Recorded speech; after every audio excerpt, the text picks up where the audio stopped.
제가 며칠 전에 설교를 준비하다가 네이버를 본 적이 있어요. 근데 네이버에 그 말이 나오더라고요.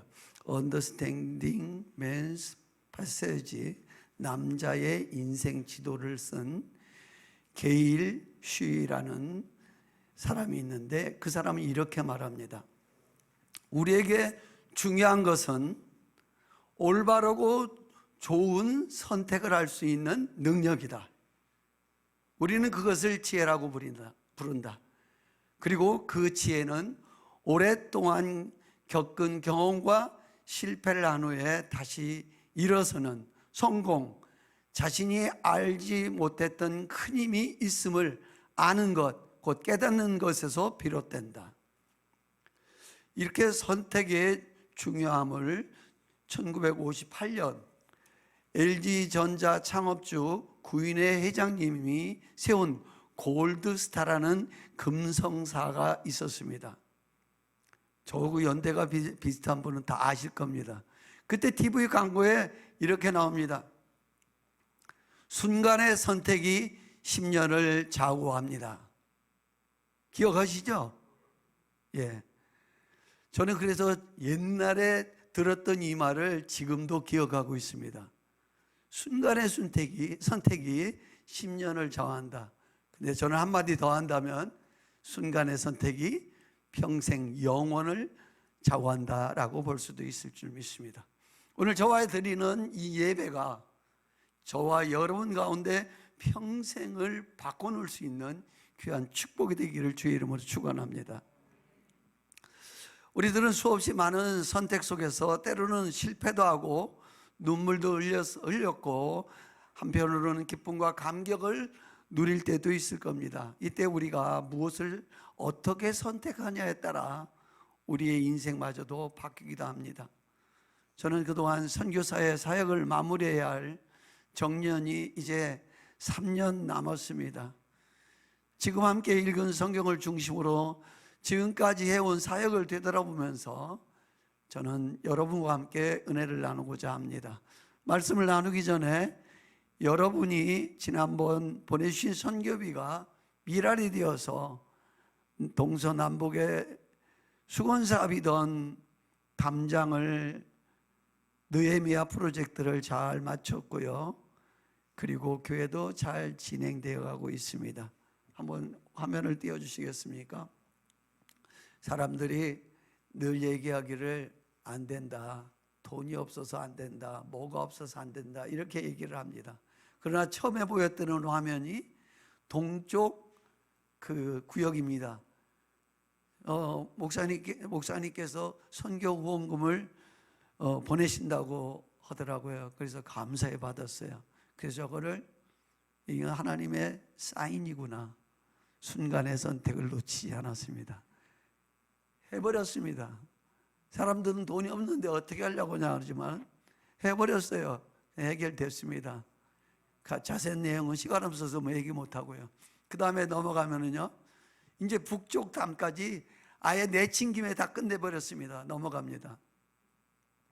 지금 이 교회도 지금 사실상 꼭 필요했었어요. 이 컨퍼런스 룸이 큰 홀이 500명 정도 들어갈 수 있는 그 대강당 겸 교회가 있어야만이 교실 문제를 해결할 수 있기 때문에 저것도 시작했는데 벌써 마무리될 시간이 얼마 남지 않았습니다.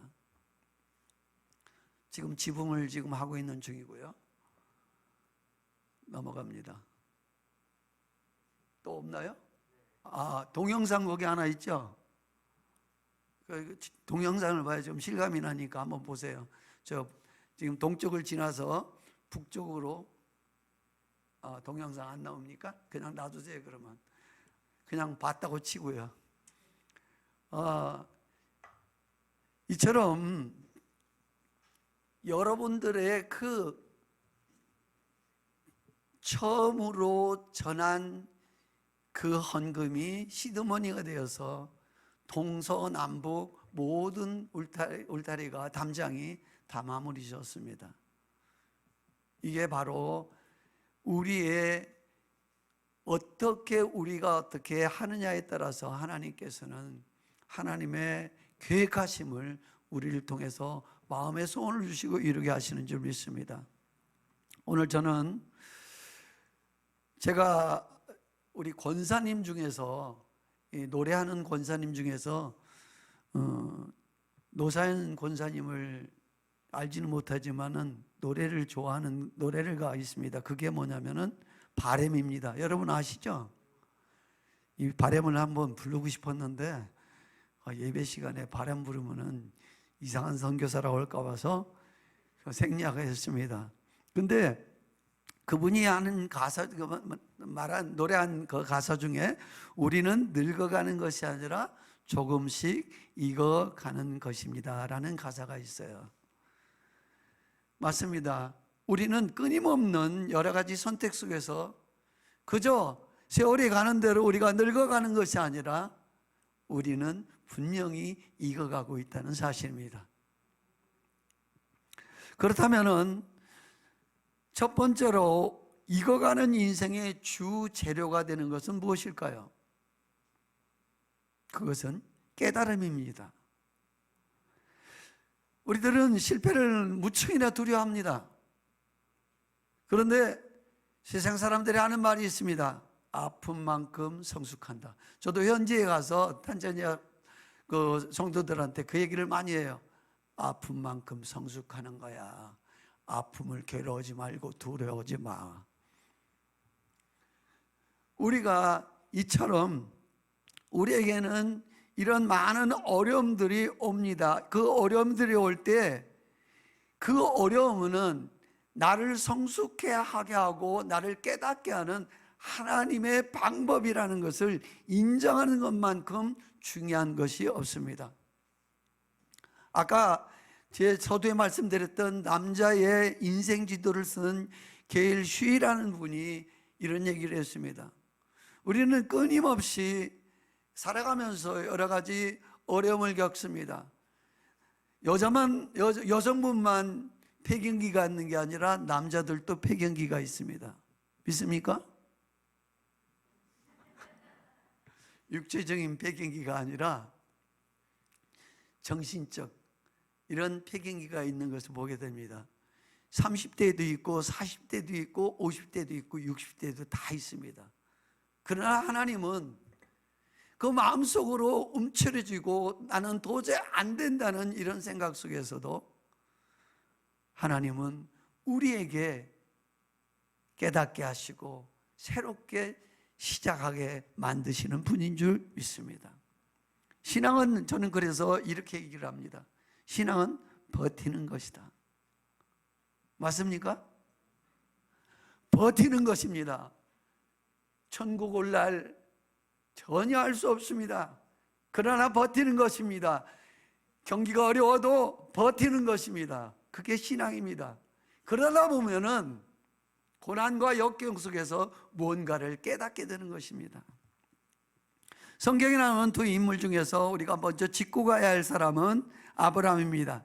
아브라함은 처음에는 깨달음이 없는 사람이었습니다. 이거 예수를 믿어도 깨달음 없이 그냥 다니는 분이 얼마나 많은지를 몰라요. 깨달아야 그때에 뭔가 합니다. 제가 사실 아내를 볼 때 저는 다 안다고 생각했어요. 내가 당신 마음을 알아 다 안다고 생각했는데 알고 보니까 아는 게 없어요. 그런데 어떤 사건과 어떤 문제가 생겨서 그때 깨달음이 올 때, 아니면 말씀을 통해서 깨달음이 올 때, 그때서 그렇겠구나. 내가 이 다리를 부상해서 이 다리가 절단돼봐야 절단된 사람을 그 심정을 알 수가 있듯이 우리는 탄자니아 현지에도 정말로 그들과 같이 느낄 수 있으려면은 깨달음이 왔을 때만이 그들과 같이 거하게 되고 같이 행동할 수 있을 줄 믿습니다. 그런데 오늘 성경에 보면은 아브라함은 처음에는 깨달음이 없었어요. 다만 두려움뿐이었습니다. 아브라함이 하나님을 통하여서 부름을 받았을 때 아브라함이 한 것이 뭡니까? 아멘 할렐루야 주님 말씀대로 내가 그대로 따라가겠나이다, 그게 아니라 아버지는 우상을 만들어 파는 우상장사입니다. 이 아들도 그 일을 돕고 있는 사람입니다. 이런 사람에게 하나님을 깨달았겠습니까? 깨닫지 못했습니다. 그냥 나타나신 하나님, 현현하신 하나님이 놀랄 뿐이었습니다. 그래서 졸래졸래 왔습니다. 가란에서 머물렀다 가나안까지 들어왔습니다. 그러나 가나안까지 들어왔는데도 불구하고 뭔가 나아진 건 하나도 없습니다. 모든 걸 정리하고 왔는데 나아진 건 하나도 없습니다. 그래서 그래도 하나님께 내가 본 하나님, 내가 나에게 나타나신 그 하나님이, 나에게 현현하신 하나님이 너무나도 놀랐기 때문에, 무슬림들도 그래요. 그런 놀란 것을 꿈으로라든가 뭘 보면은 그때는 믿는다고 그래요. 그러니까 이 아브라함에게도 우상을 섬겼던 사람이지만은 그거를 보는 순간 두려워서 그는 따라갈 수밖에 없었습니다. 그러나 거기서 그는 예배도 잘 드렸지만은 그가 잘못한 것이 뭡니까? 예배 잘 드려놓고, 바로 주일날 예배 잘 드려놓고 나가서 엉뚱한 짓 하는 거나 똑같죠. 이 사람도 예배를 잘 드려놓고, 12장 8절에 보면 예배를 잘 드려놓고 한 게 뭡니까? 기근이 생기니까, 기근이 센 기근이 왔어요. 그러니까 바로 하나님께 여쭤보지도 않고 예배 드렸으면 하나님이 먼저인데 곧바로 애굽으로 갑니다. 그곳에 가서 또 자기 살겠다고 뭐 합니까? 거짓말까지 합니다. 이 사람은 내 누이야. 반절은 맞고 반절은 틀리죠. 결국은 아브라함은 하나님의 약속도 받을 수 없는 상황이었고, 간신히 그는 하나님의 은혜로 건짐을 받고 나중에는 하나님의 은혜로 재물을까지 챙겨서 가나안에 돌아옵니다. 이러한 아브라함이 드디어 이 엄청난 사건들을 통하여서 자기가 잘못했는데도 불구하고 혼내는 누구였죠? 혼내는 그 사람은 다른 사람이 아니라 바로를 혼내요. 내가 잘못했는데 왜 하나님은 나를 혼내지 않고 저 사람을 혼낼까? 내가 마땅히 죽어야 되는데, 내가 거짓말했고 내가 죽어야 됐고 아내를 팔아먹었는데 왜 내가 벌을 안 받고 저 사람이 벌 받을까? 여기서 의문점이 생깁니다. 자기가 잘못했는데도 불구하고 돌아올 때는 수많은 양과 그 가축들을 받아가지고 가져옵니다. 왜 내가 한 것도 없는데 왜 나는 이런 은혜를 받게 됐을까? 혼란이 옵니다. 결국은 아브라함이 이러한 하나님의 먼저 주시는 은혜를 통하여서 그는 왜 그럴까? 왜 그럴까? 하다가 깨닫게 되기 시작하는 것입니다. 사람들은 세월의 흐름 속에서 자신들이 겪은 고난과 실수한 사건들을 통해서 조금씩 깨달아지고 성장하기 때문에 사람이 성숙해지는 것도 믿음이 성장하는 것과 같은 것입니다.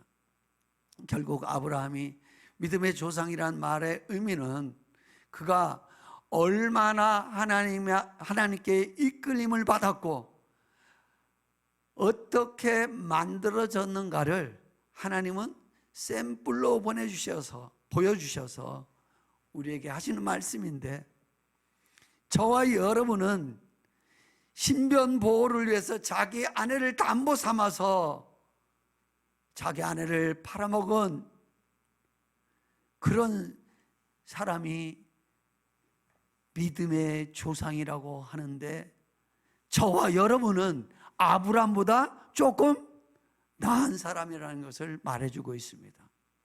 맞습니까? 하나님이 이 성경을 기록한 것은 하나님이 아브라함에게 교육을 시키는 것도 있지만 오늘 이 시간 이 말씀을 읽은 저와 여러분에게 동일한 말씀으로 우리에게 주시면서 우리에게 깨달음을 주시는 줄 믿습니다. 내가 비록 모자라고 정말로 주일 예배 마치고 가서 이상한 짓을 하는 인생이지만은 그럼에도 불구하고 하나님은 이 샘플이 제대로 되지 않은 이 아브라함의 샘플을 통하여서 우리를 가르쳐주고 교훈하고 있는 줄 믿습니다. 그러니까 여러분, 가능성이 있습니까?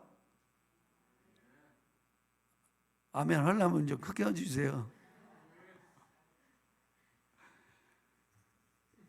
성경에는 아멘밖에 없더라고요. 그래서 오늘 그렇다면은 아브라함이 어떤 사람인가를 우리가 봤습니다. 아브라함이 어떻게 해서 이렇게 깨달음을 얻었는가를 봤는데, 롯은 어떻습니까? 롯은 이 사람은 애당초 처음부터 깨달음이 없는 사람이었습니다. 가나안 갈 때 어떻게 했습니까? 쫄랑쫄랑. 다 같이 한번 따라하겠습니다. 쫄랑쫄랑 따라가기만 했다. 애굽에 갈 때도 어떻게 했습니까? 가나안에 갈 때도 그랬는데 애굽에 갈 때도 쫄랑쫄랑.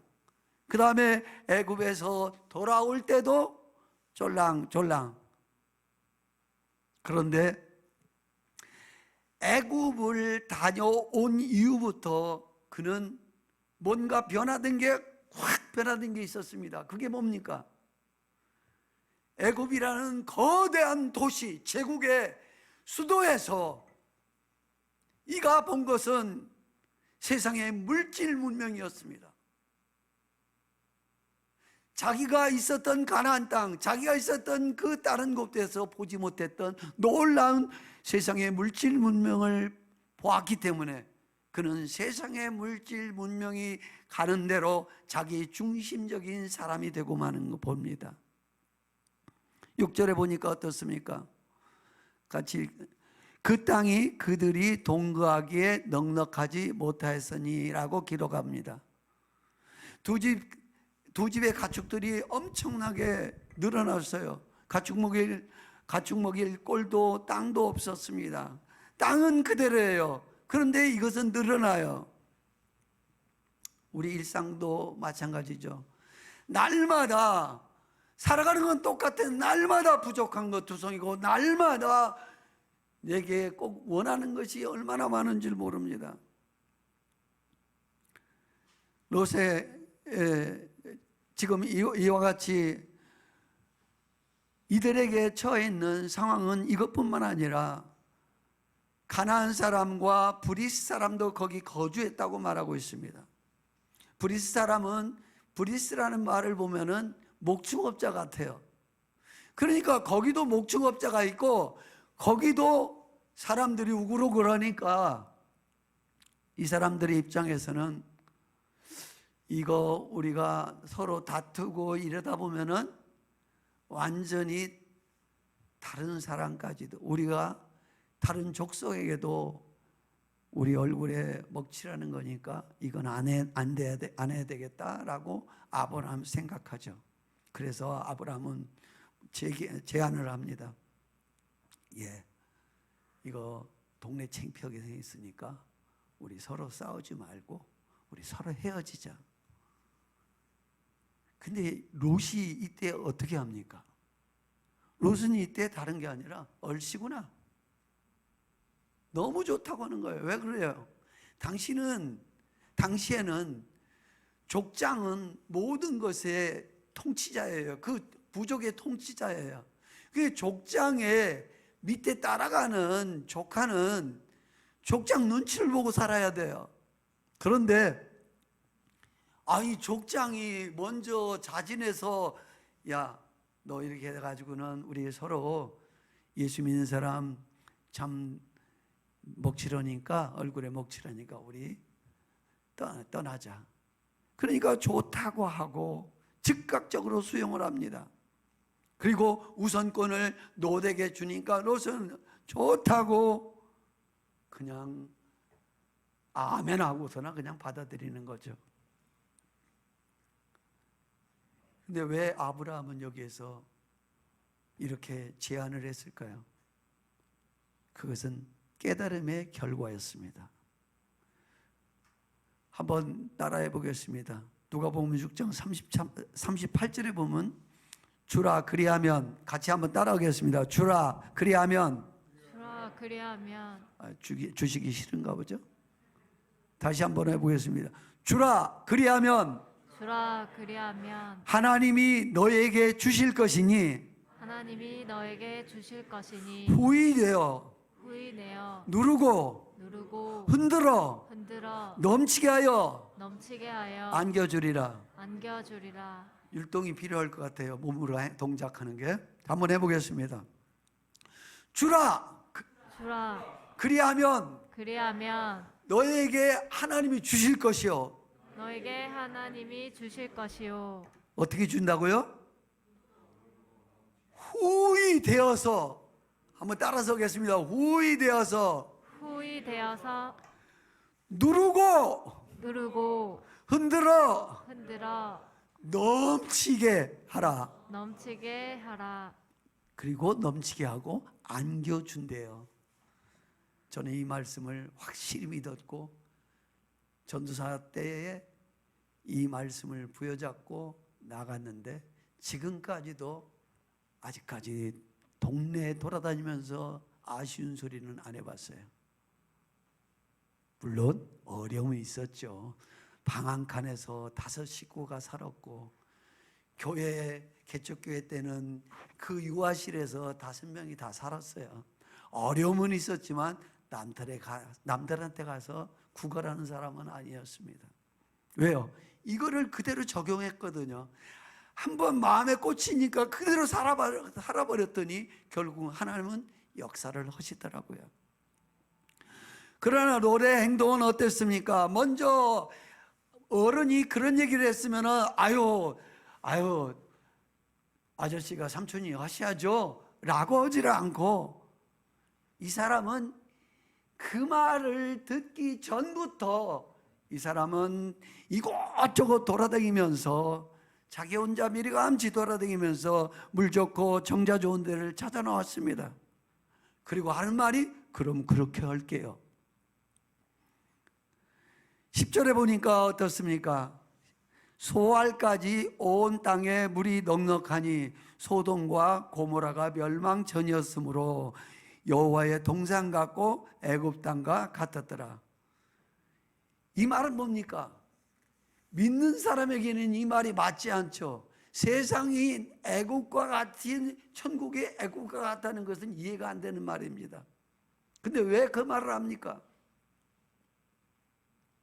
그 말을 하는 것은 세상의 물질 문명에 쩔다 보니까 이것이 천국이에요. 여러분, 바벨이 어떻습니까?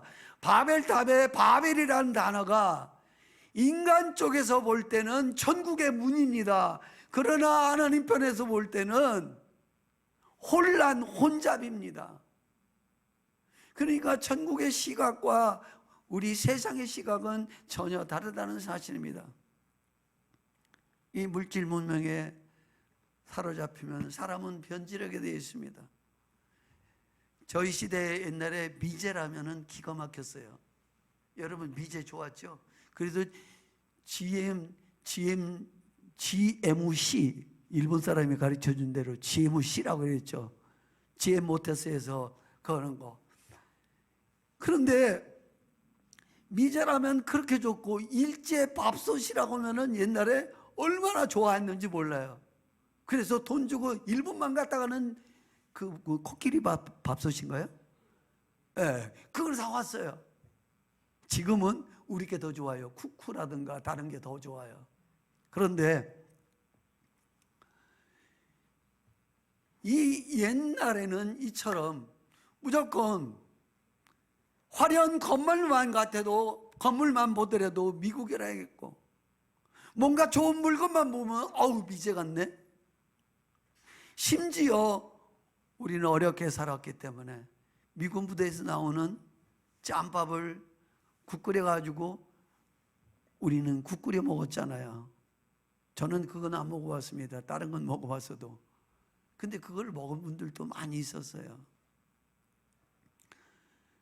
그러니까 이 롯은 당시 애굽은 최대의 문명 도시였기 때문에 그가 소돔과 고모라를 보는 순간, 야, 이곳은 이 애굽 땅의 그것과 견줄 만큼 좋은 곳이구나, 멋지구나. 그래서 거기에 결정하고 거기에 찾아가게 됩니다.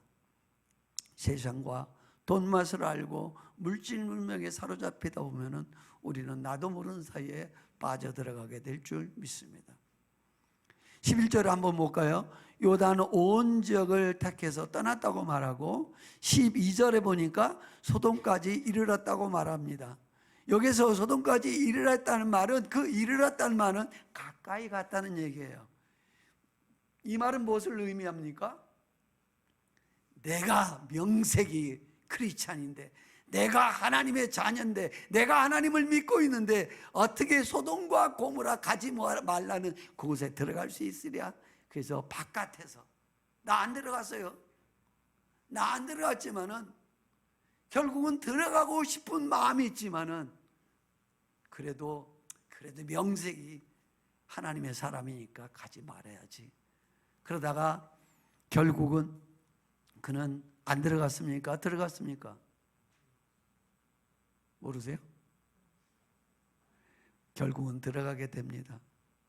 근처만 가고 들어가지는 않겠다고 하는 사람이 14장 12절에 보면은 소돔에 거주하는 아브라함이 조카 롯과 사로잡고 그 재물까지 노력하여 갔더라. 그러니까 롯은 이미 소돔에 들어가서 살았다는 얘기예요. 그러니까 오늘 보면은 또한 19장에 보면은 저녁 때 천사가 소돔에 이르니 롯이 소돔 성문에 앉아 있다가 라고 말하고 있습니다. 이 말도 뭐를 의미합니까? 이제는 소돔 안에 사는 정도가 아니라 이 성이 있으면 성의 우회에 성곽에는 아무나 앉을 수가 없어요. 재판관, 그 지방 유지, 이런 사람만 회의를 위해서 그 성곽 위에 마루 위에 거기에 앉게 되었어요. 근데 이 사람이 19장에 보면은 거기에 앉았다고 말하고 있었습니다. 그러니까 롯은 결국은 쫄래쫄래 따라다니다가 마침내는 소돔과 고모라 땅까지 들어가서 거기에서 돈 많이 벌고 성공한 인생처럼 보였습니다. 우리는 이걸 통해서 아브라함은 뭐야? 아브라함은 실패했나? 라고 생각할 수도 있습니다. 왜요? 아브라함이 있었던 곳은 소돔과 고모라가 아닌 어디였습니까? 황무지인 그곳에 있었습니다. 그러니까 인생 여전히 아브라함은 힘들고 어려웠습니다. 그러나 세상적으로 볼 때는 롯은 인생 정말로 아름다운 인생, 복된 인생, 성공한 인생같이 보였습니다. 이처럼 익어가는 인생은 깨달음 없이 잘 되는 인생이 아니라 깨닫고 어렵고 힘들더라도 깨닫고 아름답게 사는 인생이 바로 익어가는 인생인 줄 믿습니다. 두 번째로 익어가는 인생은 선택의 기준이 어디에 있느냐에 따라서 결정이 됩니다. 아브라함과 롯이 왜 갈라서게 됩니까? 그들은 서로 기준이 달랐어요. 13장 9절에서 10절 이하에 보면은 이는 분명히 롯이 어떻게 합니까? 롯이 눈을 든다는 것은 손을 눈썹 위에다 올리고 까치발을 내고서는 이렇게 했다는 얘기예요. 그러니까 롯은 어떻습니까? 롯은 그의 선택의 기준은 눈을 들어봤는데 롯이 눈을 들었다고 말하고 있습니다. 그러니까 자기 스스로 결정해서 자기가 눈 들어서 살펴봤다는 얘기예요. 자기 인생을 자기가 조망했다는 말입니다. 그러나 14절에 보면 어떻게 말합니까? 하나님이 아브라함에게 이르시되 너는 눈을 들어라고 말하고 있습니다. 뭐가 다르죠? 내가 눈을 들어서 보는 것과 하나님이 눈을 들으라고 보니까 드는 것과는 분명히 시각 차이가 있다는 사실입니다. 하나님의 시각으로 볼 것이냐, 사람의 시각으로 볼 것이냐, 세상의 기준을 볼 것이냐, 하나님의 말씀의 기준을 볼 것이냐. 바로 익어가는 인생은 이처럼 선택의 기준이 어디 있느냐에 따라서 바로 달라지는 것을 보게 됩니다. 아브라함도 똑같이 눈을 들었지만 눈을 들은 과정이 달랐습니다. 가치관이 달랐습니다. 아브라함이 눈을 들었다는 것은 시간이 걸리더라도 하나님의 방법으로 기다린 것입니다. 주께서 눈을 들라고 할 때까지 기다리는 것이 중요합니다. 바로 제가 서두에 말씀드렸던 것을 신앙도 믿음도 버티는 것이다. 아멘. 오래 참고 버티는 것입니다. 결국은 내가 내 방법을 하고 싶은데 하나님이 메시지가 올 때까지, 말씀을 통해서, 설교를 통해서, 아니면은 환경을 통해서 하나님의 메시지가 올 때까지 기다리는 것, 이것이 바로 놀라운 익어가는 인생이 되게 될 줄 믿습니다.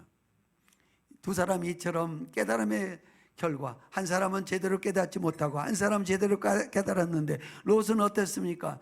롯은 자기 자신에게 이렇게 열심히 죽을 똥 살 똥 모르고 살았을 때 자기에게 찾아온 것은 뭐였습니까? 베드로서 2장 7절과 8절에 보면 이렇게 나옵니다. 무법한 자들의 음란한 행실로 말미암아 고통당하는 의로운 롯을 건지셨으니, 결국은 성공했지만 그는 여전히 뭐가 있습니까? 스트레스 속에 살았다는 얘기입니다. 왜요? 소돔과 고모라 사람들은 음란했고 너무나도 행실이 올바르지 않았기 때문입니다. 그런데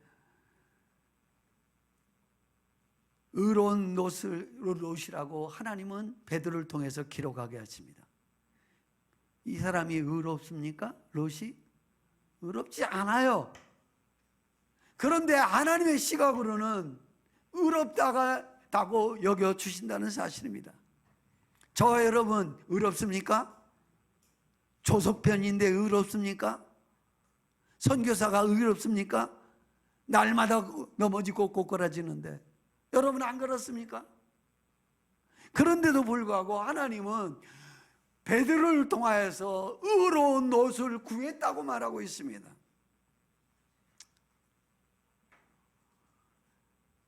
하나님은 우리에게 아까 찬송을 부른 것처럼 하나님은 우리의 예측을 뛰어넘는 분이십니다. 그렇기 때문에 하나님이 말씀을 통해서 은혜를 주시고 깨닫게 해주실 때 그때까지 기다리고 행동으로 옮기는 것이 이처럼 중요한 줄 믿습니다. 말씀이신 하나님을 앞질러 가는 것은 안 되는 것입니다. 그렇기 때문에 하나님은 앞질러 가기 전에 뭘 먼저 하라고 합니까? 다니엘 기도를 먼저 하라고 그래요.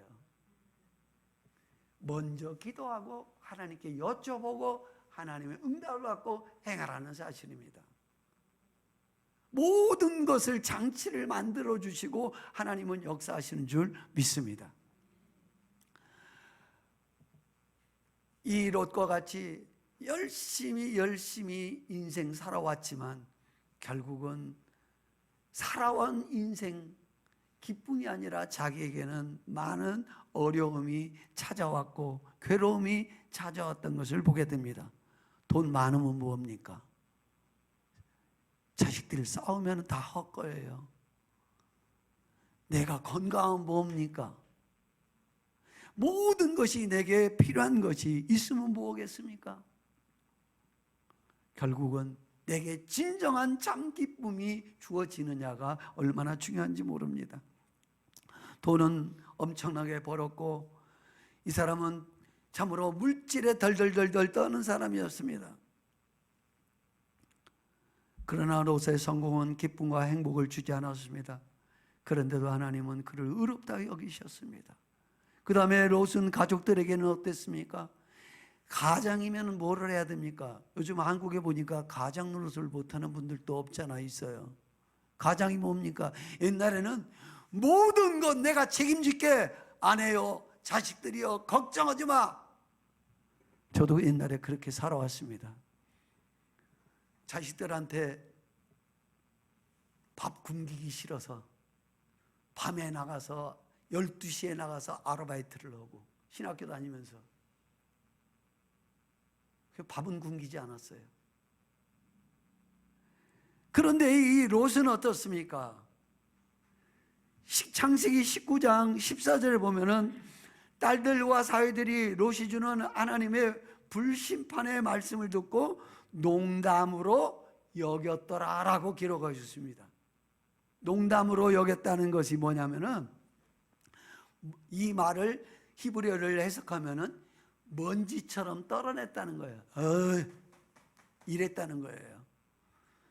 그러니까 이 사람은 자기의 마땅한 가장의 책임을 짓는 것이 아니라 자녀에게도 영향을 끼치지 못하고 자녀에게도 정말로 아버지라는 그런 모습을 보여주지 못했다는 사실입니다. 그러니까 하는 말이 뭡니까? 너나 잘 믿으세요. 그러니까 아버지, 어머니나 잘 믿으세요. 우리 보고 빨리 소돔과 고모라 따라라고 하지 말고 쓸데없는 소리 좀 하지 마세요 라고 먼지를 떨었다는 얘기예요. 그러니까 그는 가족에게도 가정교육이 제대로 이루어지지 않았다는 사실입니다. 그렇다면 그는 사회적으로는 지역사회에서는 어땠습니까? 19장 37절 38절에 보면은 요령 피우고 자기를 높이고 애를 쓰고 유력 인사가 되고 많은 사람을 앞에 서긴 섰지만 그들에게 영향을 끼치지는 못했습니다. 왜 그렇습니까? 영향을 못 끼친 이유는 우리가 그걸 보면 알아요. 아브라함이 롯과 소돔과 고모라를 구해달라고 할 때 뭐라고 기도합니까? 50명, 그 다음 45명, 그 다음 30명, 그 다음 20명, 그 다음 10명 얘기를 해요. 왜 10명으로 그쳤을까요? 10명으로 그친 이유는 딱 한 가지입니다. 이스라엘의 최소의 공동체 인원수가 10입니다. 이게 완전수기도 하지만은 10은 하나의 공동체가 되려면은 10명은 돼야 돼요. 저 여러분, 천국 가기 전에 10명은 전도해서 예수 믿게 해주세요. 이게 최소의 공동체라는 거예요. 내가 예수 믿었다면은 다른 사람 10명은 예수 믿게 해야 돼요. 그보다 더 많이 하는 건 뭐라고 않겠지만은요. 그래서 오늘 이 사람은, 그러니까 아브라함은 10명은 있을 것이다 라고 생각했지만은 실상 뚜껑을 열어보니까 10명도 안 되고 누굽니까? 롯, 그 다음 아내, 그 다음 딸 둘. 근데 아내는 그래도 못 잊어가지고 고개를 돌리다가 송기둥이 돼버렸어요. 셋 남았어요. 근데 셋 남았으면 거기서 끝나면은 잘 됐으면 좋겠는데 그 다음에 뭐가 문제가 생깁니까? 두 딸이 아버지에게 술을 먹입니다. 술 먹여놓고 어떻게 합니까? 결국은 아버지를 통해서 자식을 만듭니다. 그게 누굽니까? 암몬 족속과 모압 족속이에요. 결국은 한 사람의 인생이 하나님으로부터 깨달음을 받고 그리고 하나님의 가치관을 가지고 살지 못한 그 인생이었기 때문에 결국은 그의 자녀들, 그의 지역사회든 모든 것이 그렇게 닮아가고 말았다는 것입니다. 우리들은 애들한테 혼낼 때 말한다고 바꿔지는 것이 아닌 것을 저는 확실히 깨닫습니다. 나의 삶으로 보여주면. 우리 연지 우리 현지인, 우리 탄자니아 사람들도 마찬가지더라고요. 말하면은 그때서는 아멘, 아멘, 할렐루야. 그런데 조금 지나가면 소용없어요. 왜? 내 삶이 바뀌어지지 않으면 소용이 없어요. 내 삶이 바뀌어져서 보여주면 그때는 그들도 변화가 되더라고요. 최근에 보니까 우리 목사님들이 조금 변했어요. 그래서 제가 요즘에 조금 속을 차렸다는 얘기죠. 그래서 사랑하는 여러분, 아브라함은 롯과 같이 아무것도 남기지 못하고 그냥 인생을 마감한 사람이 아니라 아브라함은 반대로 우리에게 영생을 주는 복의 뿌리가 되었음을 보게 됩니다. 그리고 자녀들에게 뭐를 물려줬습니까? 부유도 부요함도 물려줬습니다. 그리고 자녀들에게 선한 영향력을 끼쳐서 이삭도 야곱도 모든 요셉도 아브라함의 하나님, 아브라함의 하나님, 날마다 아브라함의 하나님이라고 했었습니다. 왜 그렇습니까? 그의 삶이 뒷받침 되었기 때문인 줄 압니다. 그러므로 진정한 축복은 좋은 것도 아니고 좋은 것이 복이 아니고 하나님과 함께하는 것이 복인 줄 믿습니다. 성공도 가진 것이 아니라 하나님과 함께하는 것입니다. 어디로 가며 어떤 환경에 있느냐가 중요한 것이 아니라 하나님이 함께하는 것이 가장 중요한 줄 믿습니다. 가진 것이 없어도 하나님 한 분만으로 늘 기쁘고 행복하며 더 큰 것은 죽어도 천국 가기 때문에 이렇게 우리는 기쁘고 즐거울 수밖에 없을 줄 믿습니다. 여러분은 어떻습니까? 제가 늘 현지에서도 그 얘기를 했는데 70이 이제 한 3년 정도 남았어요. 그런데 제가 얼마 전부터 늘 입으로 말하기를, 하나님 저 70살만 살다가 칠순잔치 하고 하나님 불러주세요. 근데 가보니까 3년 남은 거예요. 너무 바쁜 거예요. 해놓은 건 없는데. 하나님이 건물 보시겠습니까? 하나님이 대학을 세웠다고 대학을 보겠습니까? 교회를 여러 군데 세웠다고, 목회자를 세웠다고 그걸 보겠습니까? 아닙니다. 하나님은 원하신 것이 있다면 단 한 가지, 내가 너와 함께 하기를 원하며 나는 너밖에 없다, 다른 거 필요 없다, 나는 너로 만족한다. 이것이 바로 하나님의 마음인 줄 믿습니다. 그렇기 때문에 요셉은 세상이 요셉을 무너뜨리려고 얼마나 애를 썼습니까? 그러나 마침내 요셉은 팔려가고 억울한 누명 쓰고 억울하게 감옥살이하고 또 한 사람 배신 때리고 그랬음에도 불구하고 그는 버텼어요. 그리고 하나님이 함께 하시는 그것으로 기뻐하고 만족했습니다. 결국은 오래 버티다 보니까 하나님이 역사하셔서 그를 국무총리로 만들어 주신 줄 믿습니다. 우리는 고난과 핍박의 환경 속에서도 하나님과 함께하기만 한다면 행복합니다. 탄자니아가 한국보다 행복지수가 높아요. 이유는 진짜 하나님 만나서 행복한 것보다는 그냥 운명론으로 바티운 바야 운이 나빴어, 바티운 줄이 운이 좋았어, 오늘 모든 것을 운명론으로 따졌었어요. 무슬림이 그래요. 무슬림들은 운명론, 숙명론에 빠져 있어요. 그런데 사랑하는 여러분, 저와 여러분이 하나님을 나와 함께 하신다는 걸 믿기만 하면, 어린아이가 아버지와 나와 함께 한다는 걸 믿기만 하면 아버지가 사자보다도 약함에도 불구하고 어떻습니까? 그는 편안해질 수가 있습니다. 아무리 고통이 몰려온다 할지라도 하나님과 동행하기만 하면, 함께 한다는 걸 믿기만 하면 행복해질 수 있을 줄 믿습니다.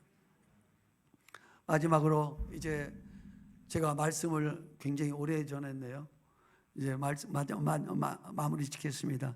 익어가는 인생은 아까 처음에 뭐라고 그랬죠? 깨달음이 있어야 되고, 그 다음에 기준을 잘 잡아라. 선택의 기준을 잘 잡아라. 세 번째는 익어가는 인생은 우리는 다름을 인정하고 화음을 이루어가야만 합니다. 부부지간에 싸우는 게 뭡니까? 다른 집안에서 20년, 30년 살았고 이 사람도 다른 집안에서 20년, 30년 살았어요. 문화가 다르고 모든 게 습관도 달라요. 다름을 인정하지 않으면 어찌 부부가 되겠습니까? 마찬가지로 교회는 다 다른 사람 모였어요. 그런데 하나님이 원하시는 건 뭡니까? 하나님의 뜻은 모든 것이 합력하여 선을 이루시는 것이 하나님의 뜻인 줄 믿습니다. 내게 고난도 역경도 환난도 하나님은 다 그거를 함께 만들어서 선으로 엮어 가시는 분이 우리의 좋으신 하나님인 줄 믿습니다. 우리는 싸우되 무의미한 싸움을 해서는 안 됩니다. 부부가 어떤 사람은 남편이 치약을 위에서부터 짜요. 남편은 아내는 뭐라고 해요? 여보, 뒤에 밑에서부터 짜올라. 저도 옛날에는 그랬었어요. 다퉜어요. 근데 가만 보니까 내가 맞춰주자. 그래서 밑에부터 짜니까 그런 말이 한 번도 못 들었어요. 몇십 년간. 사랑하는 여러분, 오늘 하나님께서는 우리 인생을 각자 다른 모습으로 선택해 주셨습니다. 그리고 우리 인생을 하나님께서는 아름답게, 조화롭게 하나 되게 만드신 줄 믿습니다. 그리고 그렇게 만들어 가시는 줄 믿습니다. 우리는 늙으면서 깨달아 갑니다. 사실상은 여러분, 여성분들만 제가 질문해 드릴게요. 여러분 자녀들이 몇이 있습니까? 1명, 2명, 3명 있죠? 근데 거기에다가 꼭 한 사람을 보태야 되죠. 아들, 큰아들. 그게 남편이에요. 맞습니까? 한 사람, 자녀가 한 사람이라도 남편은 큰아들이에요. 그러니까 큰아들이라 생각하고 잘 조화롭게 맞춰가다 보면은 놀라운 역사가 일어날 줄 믿습니다. 이제서 깨달으셨어요? 아프리카보다 느리시네요. 사랑하는 여러분, 우리들에게 이처럼 익어가는 인생은 다름을 인정하고 화합을 이루어갈 때 가능한 줄 믿습니다. 바로 하나님께서 저와 여러분에게 참으로 쭈구리 같은 인생, 실패한 인생이 아니라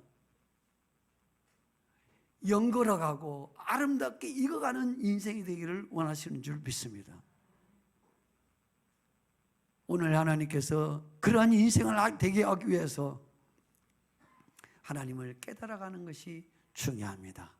그리고 날마다 말씀이 기준이 되어서 하나님의 시각으로 판단하고, 모를 때는 기도하고, 그래서 깨달음이 오고 말씀이 기준이 되어서, 그리고 서로가 다름을 인정하고 하나 되게 할 때에 하나님께서는 우리를 성공적인 인생, 익어가는 인생으로 만들어가는 줄 믿습니다. 제가 아까 얘기했던 노사연 권사님이 바램이라는 노래가 가지고 굉장히 제 마음에 와닿아서 그 노래를 제가 가끔 불러요. 제가 가사 불러드릴게요. 내 손에 잡은 것이 많아서 손이 아픕니다. 등에 짊어진 삶의 무게가 온몸을 아프게 하고, 매일 해결해야 하는 일 때문에 내 시간도 없이 살다가 평생 바쁘게 걸어왔으니 다리도 아픕니다. 그 다음 우린 늙어가는 것이 아니라 조금씩 익어가는 겁니다. 좋죠? 저 여러분, 실수했다고 낙심할 필요도 없어요. 하나님은 익어가게 하시는 줄 믿습니다. 우리가 완전히 이 땅에서 손발 모든 걸 다 내려놓고 죽고 난 다음에 하나님께서는 영생으로 완벽하게 만들어 가실 줄 믿습니다.